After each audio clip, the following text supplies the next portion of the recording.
지금 계속해서 성막에 대해서 함께 살펴보고 있는데요. 하나님께서 이스라엘 자손과 언약을 맺으셨어요. 그리고 모세를 시내산으로 부릅니다. 거기에서 어떻게 성막을 만들어야 되는지 모양을 보여주시고 또 그 방법들에 대해서 말씀을 하고 계세요. 지난주에 살펴본 바에 의하면 그 성막 안으로 들어가는 성막 문이 굉장히 넓었어요.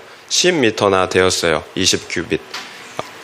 그 성막 문이 그렇게 넓다라는 것은 누구든지 예수 그리스도의 이름으로 구원을 얻을 수 있다라는 것을 말씀한다라고 보여준다라고 말씀을 드렸습니다. 그런데 그 성막문 들어가면 이제 성막들이 있는데 바로 나오는 것이 번제단이었어요. 놋 번제단. 그리고 물두멍을 지나서 성막, 성소로 들어가게 되어 있습니다. 우리가 누구든지 그 예수의 이름으로 들어갈 수 있어요. 하지만 바로 번제단이 나와요. 우리가 가지고 온 동물을 희생해서 그 번제단 위에서 태워서 우리의 모든 죄를 다 태워버려야 합니다. 그리고 물두멍에서는 물로 우리의 죄를 씻어야 합니다. 이렇게 놋제단과 물두멍을 통과하면서 우리의 죄를 다 씻고 태워서 없앤 후에야 비로소 그 성소로 들어갈 수가 있다라는 거예요. 그래서 우리 구원의 문, 하나님께 나아가는 구원의 문은 넓은 것 같아요. 그런데 실상은 좁은 길이에요. 협착한 길이라는 것을 알 수가 있었어요. 우리의 모든 죄가 불태워지고 그리고 물로 깨끗하게 씻겨져야 한다라는 거예요. 그래서 예수님께서는 뭐라고 말씀하셨나요? 누구든지 나를 따라오려거든 자기를 부인하고 날마다 자기 십자가를 지고 나를 따를 것이니라 라고 말씀하셨어요. 그래서 그 구원의 문은 넓지만 그 구원의 길은 좁고 협착하다라는 것을 알 수가 있다라는 거예요. 우리가 예수만 십자가에서 죽은 것이 아니라는 거예요. 예수만 죽고 예수만 살아난 것이 아니에요. 우리가 예수와 함께 죽고 예수와 함께 살아나야 된다라는 거예요. 지난주에 말씀드린 것은 이것이 그리스도와의 연합이다라고 말씀을 드렸어요.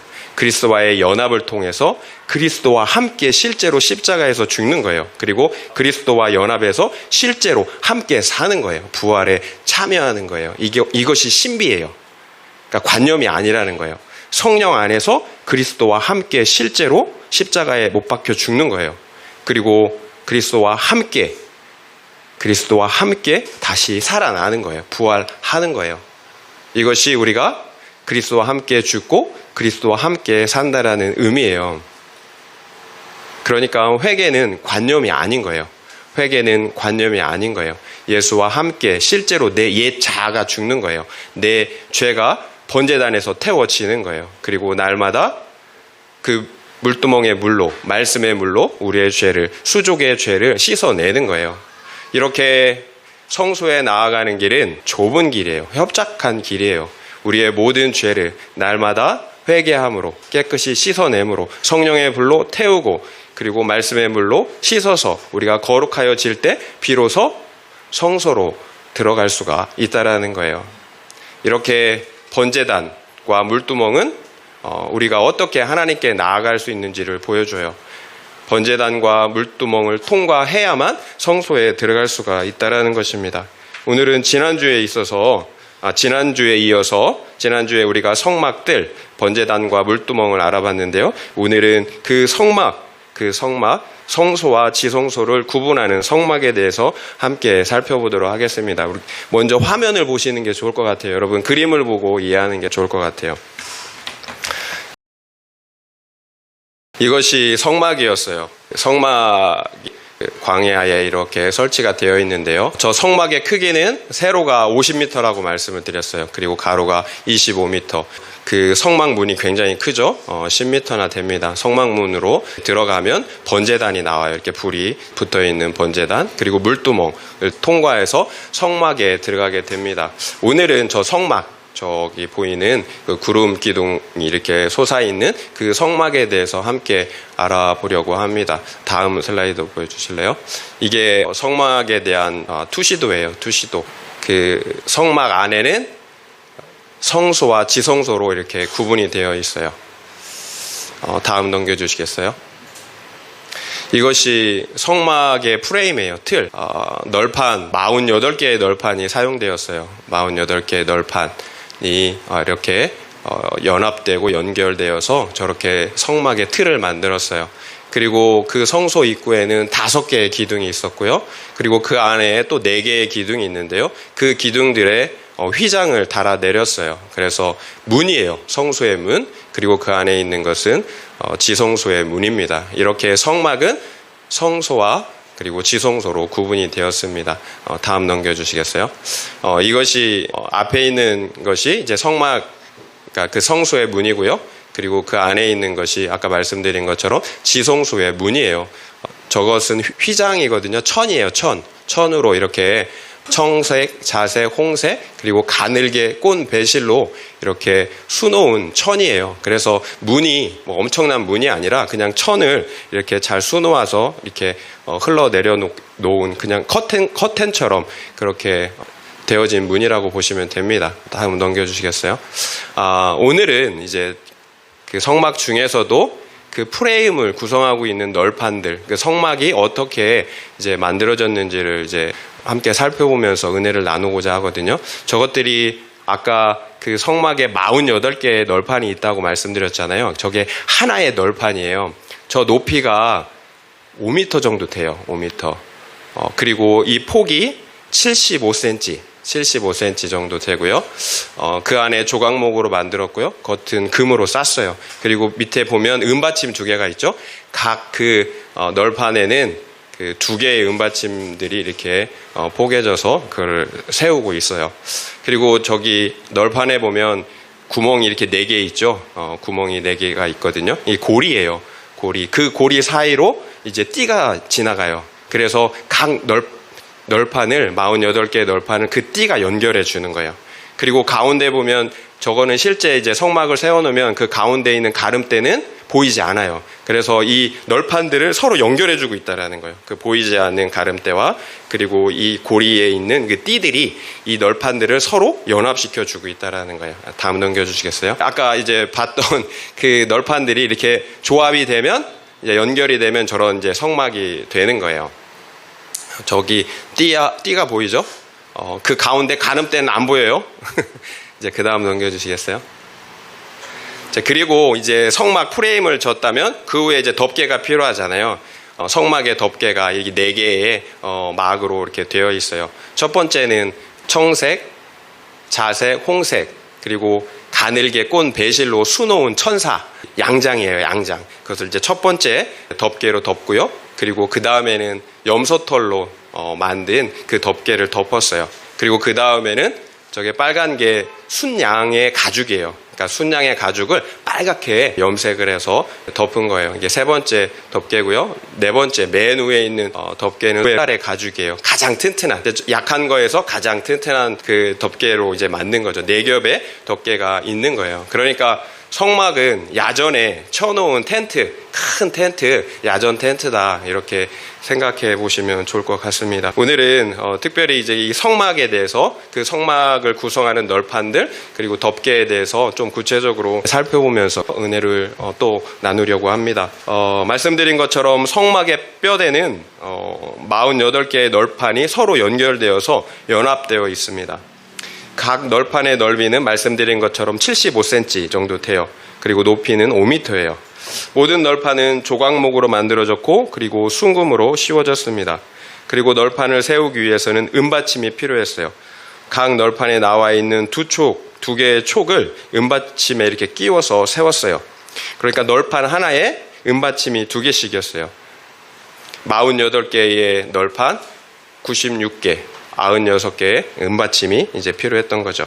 그리고 각각의 널판을 연결할 수 있도록 4개의 띠를 만들어서 널판 고리에 꿰었고 보이지 않지만 그 널판 중앙 구멍에 가름대를 넣어서 연합을 하였습니다. 무엇을 알 수 있습니까? 성막의 가장 큰 특징이에요.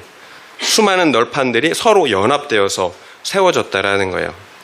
영적으로 어떤 의미가 있을까요? 고린도전서 3장 16절 말씀 읽어드릴게요. 너희는 너희가 하나님의 성전인 것과 하나님의 성령이 너희 안에 계시는 것을 알지 못하느냐. 성전이 무엇입니까? 하나님께서 거하시는 장소가 성전이에요. 그것이 성막이든 건물이든 우리의 심령이든 하나님이 거하시면 그곳이 성전입니다. 그래서 우리 각 사람이 하나님의 성전이 되는 거예요. 하나님의 성령이 거하시기 때문이에요. 그렇다면 성막은 우리 성전인 우리 한 사람 한 사람이 모여서 하나님이 거하시는 또 다른 성전으로 세워진다라는 사실을 우리에게 말씀해주고 있다는 거예요. 이것이 성막의 의미예요. 바로 함께 세워져가는 우리 교회를 보여주고 있다는 거예요. 우리 작은 성전들이 모여서 함께 하나님께서 거하시는 교회로 세워진다는 거예요. 그래서 연합이 중요한 거예요. 하나 되지 않으면 성막이 될 수가 없잖아요. 그래서 하나됨이 중요한 거예요. 하나 될 때에만 하나님께서 거하시는 성막이 될 수가 있기 때문입니다. 그렇다면 우리가 어떻게 연합할 수 있는지를 알아야 되겠죠. 성막의 널판들이 어디에 세워졌는지를 우리가 알아야 합니다. 각 널판들은 말씀드린 것처럼 2개의 은받침 위에 세워졌어요. 은받침 하나의 무게는 약 40kg 정도 됐다고 합니다. 그러니까 총 96개니까 3,840kg 그 은의 무게가. 그렇다면 그 많은 은이 대체 어디에서 났을까요? 하나님은 모세에게 20세에서 50세 이상의 그 남자의 수를 모두 계수하라고 명령하였어요. 그리고 그 계수된 사람들에게 다 똑같이 부자나 가난한 자나 은 반세겔씩을 생명의 속전으로 하나님께 바치라고 명령을 하였습니다. 결국 그 성막은 그 속전 위에, 생명의 속전 위에 세워졌다라는 거예요. 예수의 핏값 위에 성막이 세워졌다라는 것입니다. 우리 교회는 예수의 핏값으로 대속함을 받은 사람들이에요. 그래서 고린도전서 1장 2절에서는 하나님의 교회를 그리스도 예수 안에서 거룩하여진, 그래서 성도라고 부르심을 받은 사람들이라고 말씀하고 있어요. 그리스도 예수 안에서 거룩하여진, 그래서 성도라고 부르심을 받은 사람들이 교회라는 거예요. 이 건물이 아니라 거룩하여진, 예수 안에서 거룩하여진 사람들이 바로 교회예요. 앞서 우리는 이런 사실을 번제단과 물두멍을 통해서도 알 수가 있었어요. 누가 성소에 들어갈 수가 있었나요? 번제단과 물두멍을 통과한 사람들이었어요. 예수와 함께 죽고 예수와 함께 산 사람들, 이 사람들이 성소에 들어갈 수가 있다라는 거예요. 결국 예수 그리스도의 속죄함이 없다면 교회가 될 수가 없는 거예요. 아무리 사람이 많아도 교회가 아니에요. 세상 동아리에 지나지 않는다라는 거예요. 예수의 속죄함 위에 세워지지 않았다면 더 이상 교회가 아니라는 거예요. 결국 교회는 내 죄의 문제가 해결된 사람들, 철저하게 내 자아가 죽은 사람들이에요. 내 자아가 죽지 않으면 함께 연합할 수가 없어요. 내 자아가 죽었기 때문에 예수 그리스도로 연합할 수가 있어요. 그렇다면 죄의 문제가 해결된 사람들이 어떻게 구체적으로 하나로 연합이 될 수가 있을까요? 널판들을 견고하게 연합시켜주는 것은 4개의 띠와 그 중간대에 있는 가름대였어요. 그 4개의 띠는 예수 그리스도를 상징해요. 예수 그리스도의 4가지 영광스러운 모습. 신약의 사복음서가 예수 그리스도의 4가지의 다른 영광스러운 모습을 보여주는 것처럼 그 4개의 띠가 예수 그리스도의 다른 그 4가지 모습의 영광스러움을 보여준다라는 거예요.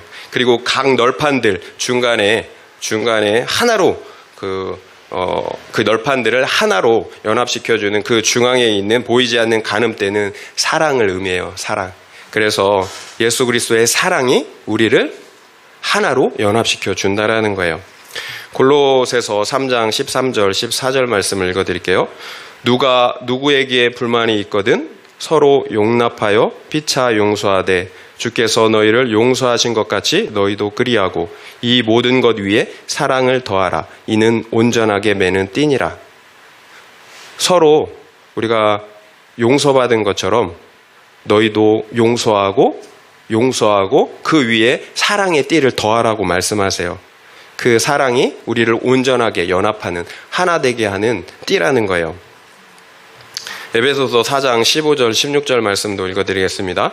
오직 사랑 안에서 참된 것을 하여 범사에 그에게까지 자랄지라. 그는 머리니 곧 그리스도라.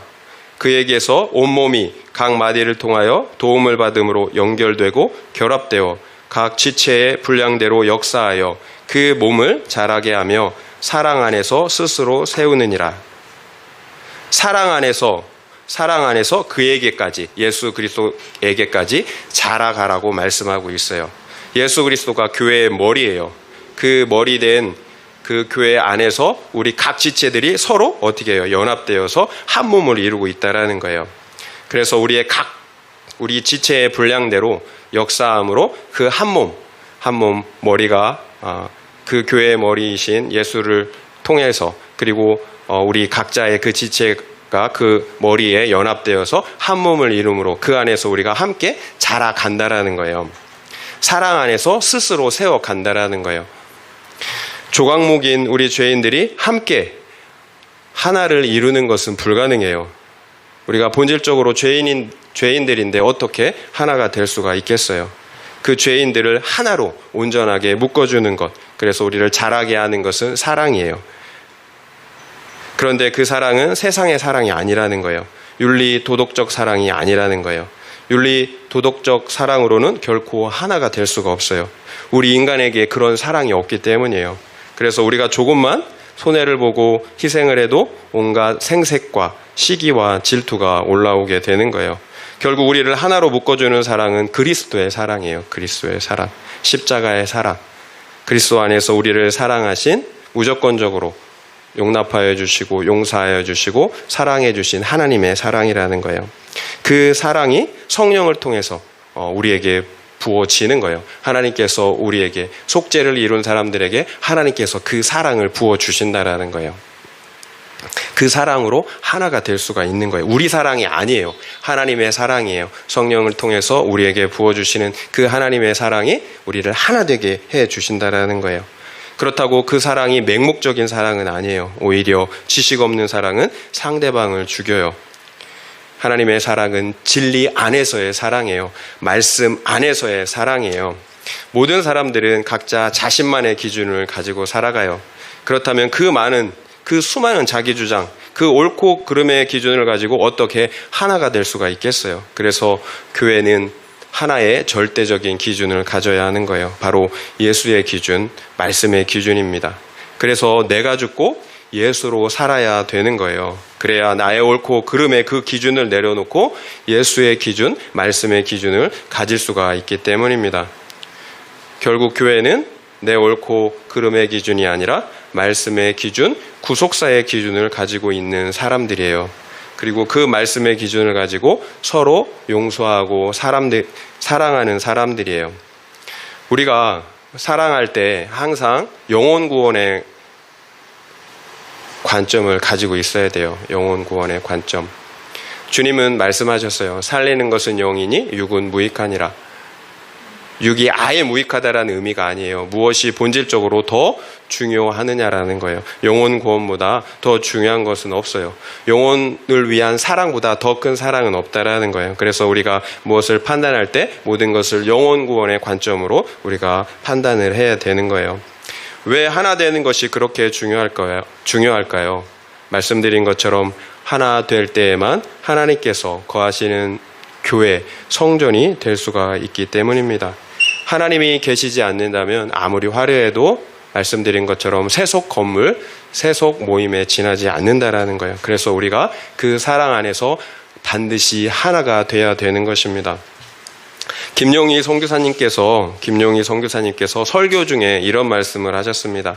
자신은 어떤 사람이 신앙이 정말 좋다, 정말 뛰어나다, 아무리 칭찬을 해도 믿지 않는다라고 이렇게 말씀하더라고요. 같이 살아보지 않고는 알 수가 없다라는 거예요. 실제로 살아보지 않고는 알 수가 없다라는 거예요. 정말 그래요. 잠깐 봐서는 그 사람의 신앙이 좋은지 나쁜지를 알 수가 없어요. 잠깐은 누구나 좋은 모습을 보여줄 수가 있기 때문입니다. 그런데 함께 동고동락하며 함께 살아보면 문제가 보이잖아요. 함께 살다 보면 진짜 그 모습을 볼 수가 있다라는 거예요. 과거에 저도 그런 모습들이 이렇게 드러나더라고요. 제가 선교단체에서 일을 하고 있을 때 많은 선교사님들이 저희 사무실에 방문을 했었습니다. 그날도 한 선교사님이 방문을 했는데요. 저는 이제 그 선교사님한테 좋게 보이려고, 좀 나이스하게 보이려고 이렇게 행동을 했어요. 좀 가식적인 우리가 하는 일상의 행동이 있잖아요. 누가 오면은 그 사람한테 나이스하게 하잖아요. 그런데 그분이 잠시 자리를 뜬 사이에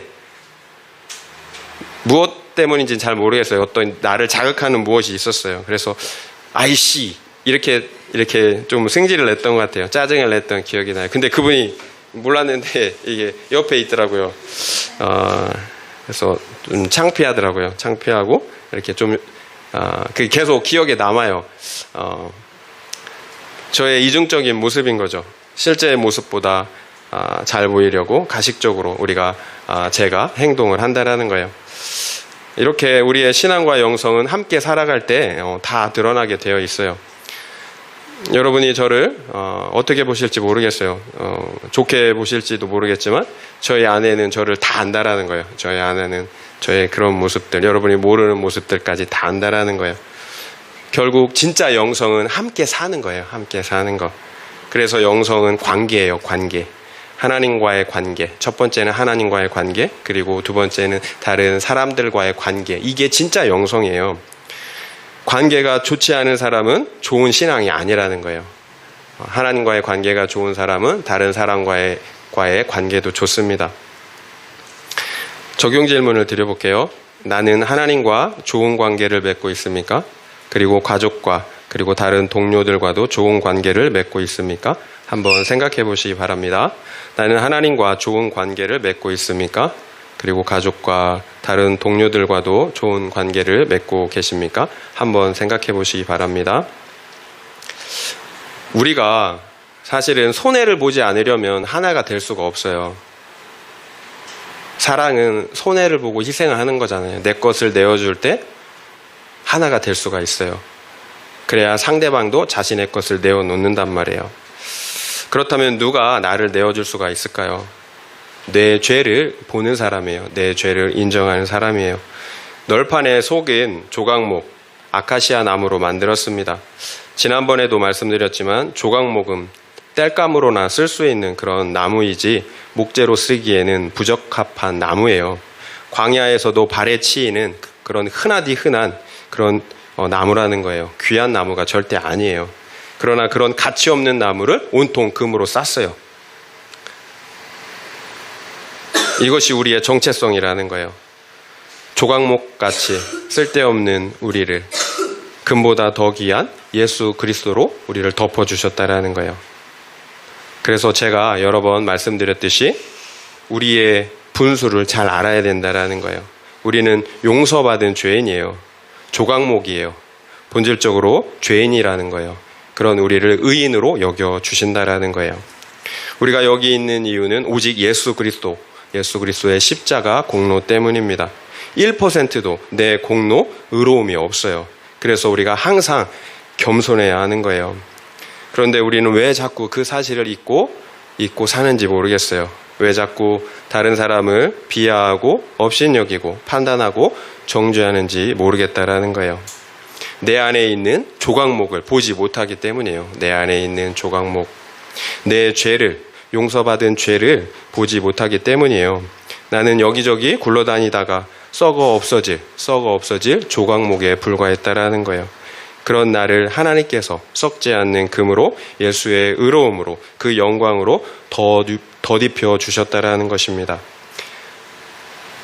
받을 자격이 없는 죄인에게 하나님께서 일방적으로 허락하신 은혜라는 거예요.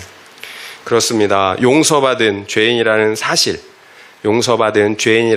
아는 사람은 자기 자신을 내어줄 수가 있어요. 이것이 사랑이에요. 이것이 자기 희생과 불편을 감수하는 것입니다. 만약 희생과 불편을 감수하지 않는다면 사랑이 아닌 거예요. 이렇게 서로가 자기 자신을 내어주는 사랑으로 연합할 때 하나가 될 수가 있는 거예요. 자기 자신을 내어줄 때, 서로가 내어줄 때 그 안에 이제 연합이 생기는 거예요. 그러나 또 하나 생각해야 할 것이 있습니다. 우리가 교만해서도 안 되지만 열등감을 가져서도 안 된다라는 거예요. 우리는 비록 조각목이지만 귀한 정금으로 쌓여져 있습니다. 내 모습이 어떠해도 상관이 없어요. 하나님은 나의 연약하고 그 추한 모습이 아니라 예수 그리스도를 통해서 나를 존귀하게 여겨주신다라는 것입니다. 그래서 우리는 교만해서도 안 되지만 열등감에 빠져서도 안 됩니다. 나보다 잘 나가는 형제 자매들, 일가 친척, 세상 사람들 때문에 주눅 들어서는 안 된다라는 거예요. 오히려 그들이 아무리 잘 나가도 예수가 없다면 그들을 불쌍히 여길 수 있어야 합니다. 세상 사람들이 아무리 화려해도 썩어 없어질 조각목에 지나지 않는다라는 거예요. 그러나 금은 영원합니다. 금은 영원합니다. 결국 우리는 항상 겸손하되 당당해야 합니다. 겸손하되 당당해야 해요. 예수 때문에 당당하게 또 자신 있게 행동해야 된다라는 거예요. 그렇지 않으면 복음을 전할 수가 없어요. 무엇을 할 수 있습니까? 우리가 교만할 때 하나 될 수 없지만 또한 우리가 우리를 작게 여기고 초라하게 여길 때에도 하나 될 수가 없다라는 거예요. 교만해서도 안 되지만 우리가 비굴해서도 안 되고 열등감을 가져서도 안 됩니다. 우리가 조각목인 동시에 황금이에요. 황금에 쌓여있는 예수의 그 놀라우신 영광으로 쌓여있는 존재들이라는 거예요. 예수 그리스도가 아니라 나를 의지하는 사람들이 교만하든지 열등감을 가지게 되는 거예요. 잘 되면 교만하고 또 안 되면 열등감에 빠지는 거예요. 그래서 또 열심을 내는 거예요. 또 그래서 저처럼 가식적인 행동을 하는 거예요. 그런데 자신이 왜 열심을 내는지 또 가식적인 삶을 사는지 그 이유조차 모른다면 그게 정말 문제인 거예요. 그러니까 우리는 그 이유를 아는 사람들이잖아요. 예수 그리스도를 의지하는 사람들은 없어도 무엇이 없어도 여유와 자신감이 있어요. 그 안에 생명이 있기 때문이에요. 예수 그리스도가 있기 때문입니다. 에베소서 5장 27절 말씀을 읽어드리겠습니다. 자기 앞에 영광스러운 교회로 세우사 티나 주름 잡힌 것이나 이런 것들이 없이 거룩하고 흠이 없게 하려 하심이라. 하나님께서 우리를 영광스러운 교회로 세우셨어요. 그 이유가 티나 주름 잡힌 것이나 이런 것들이 없이 거룩하고 흠이 없게 하려 하시는 목적이라는 거예요. 우리를 거룩한 교회로 세우시고 부르신 이유는 티도 주름도 없는 조금의 흠도 없는 거룩한 존재들로 우리를 세우시기 위해서 부르셨다라는 거예요.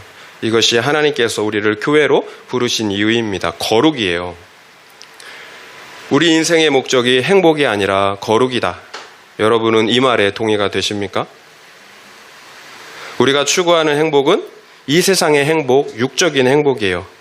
그 행복을 추구하면 정말 행복할 수가 있을까요? 저의 경험상 그리고 수많은 다른 인생들을 볼 때 결코 행복할 수가 없더라고요. 반드시 목이 말라요. 반드시. 환경이 좋을 뿐이지 그 영혼이 목이 마르다라는 거예요. 마치 신기루 같아요. 그것을 얻으면 행복을 얻을 것 같은데 마치 얻어보면 허무해요. 그래서 우울증에 공황장애에 빠지는 사람들이 많이 있다라는 거예요. 그러나 행복이 아니라 거룩을 추구하면 이상하게도 진짜 행복을 얻고 누리게 된다라는 거예요. 이게 아이러니예요. 왜 교회로 부르셨는지 그 목적을 잊지 말아야 합니다. 우리의 거룩함이에요. 함께 거룩과 구원을 이뤄가야 하기 때문이에요. 함께, 여러분 우리가 함께라는 이 단어를 집중해야 합니다. 어떤 누구도 혼자서는 결코 나 자신의 거룩과 구원을 이룰 수가 없다라는 거예요. 여러분 모닥불 아시잖아요. 모닥불에 장작을 많이 넣고 떼는데 아무리 활활 타오르는 모닥불 나무라도 그 장작이라도 꺼내 놓으면 처음에는 활활 타는 것 같은데 시간이 지나면 곧 꺼지게 돼요. 그런데 아무리 생나무라도 활활 타는 그 장작 더미에 그 생나무를 넣으면 어떻게 돼요? 시간이 걸리지만 다른 불에 의해서 그 생나무도 불에 붙게 된다라는 거예요. 그래서 아주 잘 타요. 우리도 마찬가지예요. 서로가 거룩한 불로 서로서로를 태워줘야 된다라는 거예요. 사실 영적으로 저 같은 목사나 선교사님들처럼 위험한 사람들이 없어요. 왜 그럴까요? 영적으로 고립되어 있기 때문에 그래요. 신앙적인 문제들에 대해서 어떤 누구도 쉽게 나서서 목사님이나 선교사님들에게 조언해 주는 사람이 없어요. 왜냐하면 알아서 하겠지. 문제가 있어도 이야기하기가 굉장히 조심스러운 거예요. 그러면 어떻게 될까요? 저희 같은 목사님들은 자기 자신들이 믿음이 좋은 줄 알고 착각을 하게 된다라는 거예요. 내가 전하고 있는 설교 말씀이나 사역을 내 믿음으로, 마치 내 믿음으로 착각한다라는 거예요. 내가 그냥 전할 뿐인데, 본래 조각목인데 자기 자신을 금으로 착각한다라는 거예요. 그래서 정말 위험해요. 그래서 저는 우리 공동체에 감사할 수밖에 없는 거예요. 왜냐하면 저에게는 공동체 안에서 함께하는 매일의 큐티와 그리고 큐티 나눔이 있기 때문이에요. 제가 신앙이 좋다고 착각할 수가 없어요. 먼저는 매일매일의 말씀 묵상을 통해서 나의 숨겨진 죄의 실체를 보기 때문이에요. 큐티 나눔을 해야 되니까 매일 큐티를 할 수밖에 없는 그런 좋은 환경이 되었다라는 거예요. 그리고 결정적으로는 큐티 나눔의 시간들을 통해서 나의 죄를 다른 지체들에게 오픈해야 하는 상황이 생긴다라는 거예요. 나의 죄를 오픈해야 돼요. 그러면 다른 지체들이 나의 실체를 다 안단 말이에요. 나의 죄와 나의 실체를. 그러면 어떻게 제가 위선을 떨면서 거룩한 척을 할 수가 있겠어요? 겸손할 수밖에 없는 거죠. 함께 위선의 껍데기를 벗어버리는 거예요. 함께 우리가 자꾸 숨기려고 하는 그 위선의 껍데기를 함께 벗어버리는 거예요. 그러므로 자유해지는 거예요. 이것이 우리가 우리의 죄를 오픈할 때 죄가 힘을 잃는다고 말하는 이유예요. 우리가 오픈할 때 죄가 힘을 잃어요. 결국 가장 좋은 공동체는 내 죄를 자유롭게 오픈할 수 있는 공동체예요. 교회는 말 못할 내 속 이야기를 안전하게 나눌 수 있는 목욕탕 같은 장소여야 된다라는 거예요. 함께 옷 벗고 편하게 들어가서 때를 미룰 수 있는 그런 공간이어야 된다라는 거예요. 왜 우리에게 비밀이 필요할까요? 비밀. 이 세상이 그리고 다른 사람이 안전하지 않기 때문이에요. 그래서 수치를 당할 것이 두렵다라는 거예요. 그래서 자꾸 겹겹이 비밀을 만드는 거예요. 오늘날 많은 사람들이 교회에 와서도 좋은 것, 자랑할 것만 잔뜩 이야기하고 조금이라도 창피한 것, 수치스러운 것은 말하지 않아요. 다 감추고 그냥 집으로 돌아간다라는 거예요. 정작 말해야 될 영적인 것들은 오픈하지 못한다라는 거예요. 그러면 교회가 우리에게 심적 안정감을 주는 세상, 공동체, 동아리하고 별반 차이가 없는 거예요. 교회를 다녀도 영적으로 답답하고 자유함이 없는 이유예요. 육신에 속해서 살기 때문이에요. 아담과 하와가 범죄한 이후에 제일 먼저 보였던 감정이 수치였어요. 죄를 짓기 전에는 서로 벗은 줄 몰랐어요. 창피한 줄 몰랐어요. 수치를 몰랐다라는 거예요. 그런데 죄를 짓고 나서 바로 짓자마자 벗은 것이 먼저 보였어요. 서로가. 그래서 무화과 나뭇잎으로 그 수치를 가렸다라는 거예요. 결국 우리가 여전히 수치스럽다면 그 이유는 죄의 문제가 온전히 해결되지 못한 거예요. 그래서 자꾸 자신의 죄와 수치를 가리는 것입니다. 나의 행위로 가리는 거예요. 나의 성공으로 가리는 거예요. 우리가 우리의 죄를 고백하지 못하는 본질적인 이유는 나의 실제의 모습보다 더 좋은 모습으로 보이고 싶은 욕망이 있기 때문이에요. 제가 그런 것처럼 그 자체가 교만이죠. 죄가 해결되지 않았다라는 것입니다. 그러나 죄인 아닌 사람이 어디 있겠어요? 왕이신 창조주 하나님을 떠나 내가 왕이 되어 살아왔다면 모두가 대반역 죄인들인 거예요. 모든 사람이 마찬가지예요. 크고 작은 죄가 없어요. 만약 누군가 죄의 경중을 따지면서 판단하고 정죄하는 사람이 있다면 아직 죄의 문제가 해결되지 않은 거예요. 내가 용서받고 용납받은 사실을 잊은 사람이에요. 우리의 죄는 오직 회개한 죄와 회개하지 않은 죄만 존재할 뿐이에요. 우리의 죄는 오직 회개한 죄와 회개하지 않은 죄만 있을 뿐입니다. 가끔 말씀드리지만 여러분이 제 마음의 속을 조금이라도 들여다볼 수 있다면 아마 여러분은 다시는 저를 보지 않으려고 할 거예요. 정말 더럽고 흉악해요. 그러나 우리 모두는 예수 그리스도 안에서 그 모든 흉악한 죄가 속죄함을 받은 사람들이에요. 그래서 결코 정죄함이 없습니다. 우리의 죄와 수치를 오픈할 수 있는 이유입니다. 더 자랑할 것도 정죄할 것도 없다라는 거예요. 예수 그리스도께서 우리의 모든 수치를 대신 가져가셨기 때문입니다. 그래서 저 역시 죄인이지만 자유한 거예요. 왜냐하면 예수 그리스도께서 나의 죄와 수치를 모두 씻어주셨음을 확실히 믿을 수가 있기 때문입니다. 결국 교회는 반드시 자유롭고 안전하게 자신의 연약함이나 죄를 오픈할 수 있는 곳이어야 합니다. 말씀 안에서 내 죄를 보고 오픈하며 함께 거룩과 구원을 이뤄가야 하는 공동체가 되어야 한다는 것입니다. 제가 집에서 여러 가지 식물을 키우고 있어요. 재작년에 무화과나무 한 그루를 샀습니다. 열매가 잘 안 맺어요. 그런데 무화과나무는 이렇게 잘라서 꺾꽂이를 이렇게 삽목을 하면 아주 잘 자라요. 번식이 잘 됩니다. 그래서 제가 작년 초에 꺾꽂이를 해서 또 다른 나무를 얻었습니다. 그러니까 저는 본래 가지고 있던 무화과나무와 그리고 새롭게 꺾꽂이를 해서 얻은 작은 무화과나무 이렇게 두 그루를 갖게 되었습니다. 그런데 올해 반전이 일어났어요. 본래 튼튼했던 그 무화과나무는 비실비실 다 죽어가고요. 그 작은 그 새끼 무화과나무는 무화과 열매를 3개나 맺은 거예요. 그 무화과나무 3개. 그래서 그 열매 어떻게 했을까요? 제가 따 먹었죠, 아내랑. 이걸 말씀드리려고 하는 게 아니라요. 그런데 요즘에 그 나무에서 또 3개가 막 이렇게 열매가 맺는 거예요. 열매를 볼 때 굉장히 흐뭇해요.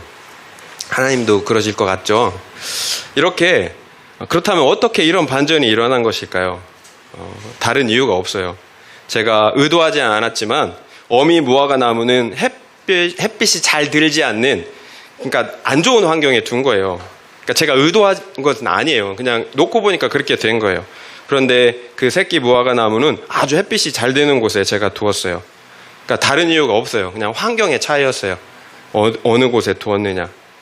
이렇게 환경이 중요해요. 우리 역시 마찬가지예요.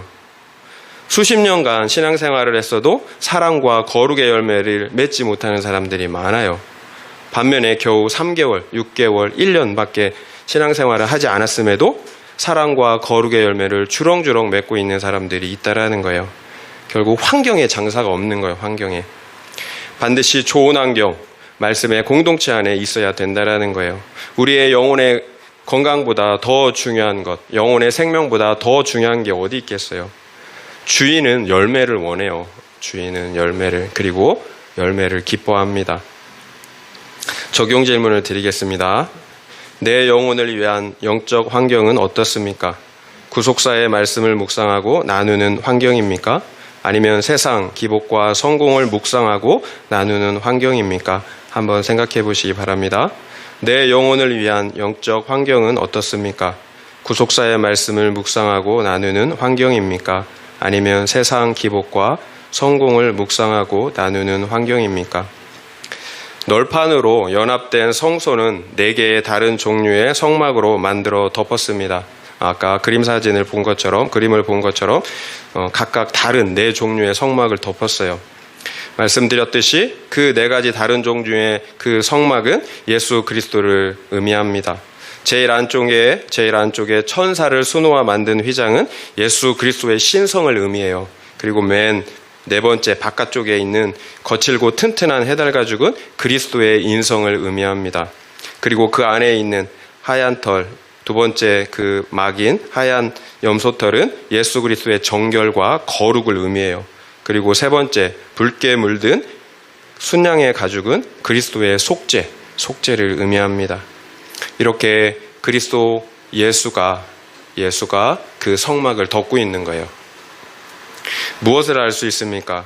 우리가 그리스도의 속죄 위에 거룩하게 세워지고 또한 그리스도의 사랑 안에서 서로 연합할 때 그리스도의 영광으로 우리를 덮어주신다라는 거예요. 그리스도의 영광으로 우리를 덮어주십니다. 이것이 우리가 함께 지어가야 할 교회의 최종 모습인 거예요. 첫 번째는 그리스도 안에서 속죄와 거룩함입니다. 날마다 회개를 통해 거룩과 구원을 이루어가야 합니다. 2번째는 그리스도의 사랑입니다. 우리가 받은 용서와 사랑으로 서로를 용서하고 사랑할 수 있어야 합니다. 3번째는 그리스도의 영광입니다. 바로 성령의 임재입니다. 그리스도와의 동행하심이 우리 가운데 나타나야 된다라는 거예요. 그리스도 안에서의 거룩과 사랑, 그리고 성령의 임재는 우리가 제대로 성막을 지었는지, 그래서 하나로 연합되었는지를 분명하게 보여준다라는 거예요. 거룩과 사랑, 그리고 성령의 임재. 결국 성령 안에서 반드시 나타나야 할 거룩과 사랑이 없다면 교회가 아닌 거예요. 성 어거스틴이라는 그 신학자는 이런 말을 했어요. 교회는 눈에 보이는 가시적 교회와 눈에 보이지 않는 비가시적 교회가 있다라고 그렇게 이야기를 했어요. 눈에 보이는 교회들, 이것이 진짜 교회가 아니라는 거예요. 눈에 보이지 않는 교회, 하나님이 인정하는 교회, 비가시적인 교회가 진짜 교회라는 거예요. 우리가 진짜 교회인지 아닌지는 하나님만 아시는 거예요. 진짜 교회는 어떤 모습이 나타나요? 성령 안에서 거룩과 사랑이 나타나야 된다는 거예요. 성령 안에서 나타나는 거룩과 사랑이 우리가 세상 사람들에게 보여줘야 할 하나님의 영광이에요. 이와 같은 교회의 모습들을 통해서 세상 사람들이 살아계신 하나님을 보게 된다는 거예요. 그러면 어떤 일이 일어날까요? 우리를 통해서 하나님의 영광이 보여지면 세상 사람들이 어떻게 할까요? 사도행전 2장 47절 말씀을 읽어드릴게요. 하나님을 찬미하며 또 온 백성에게 칭송을 받으니 주께서 구원받는 사람을 날마다 더하게 하시니라. 온 백성에게 칭송을 받아요. 그리고 주께서 구원받는 사람들을 날마다 더하게 해 주신다라는 거예요. 이것이 초대교회의 모습이었어요.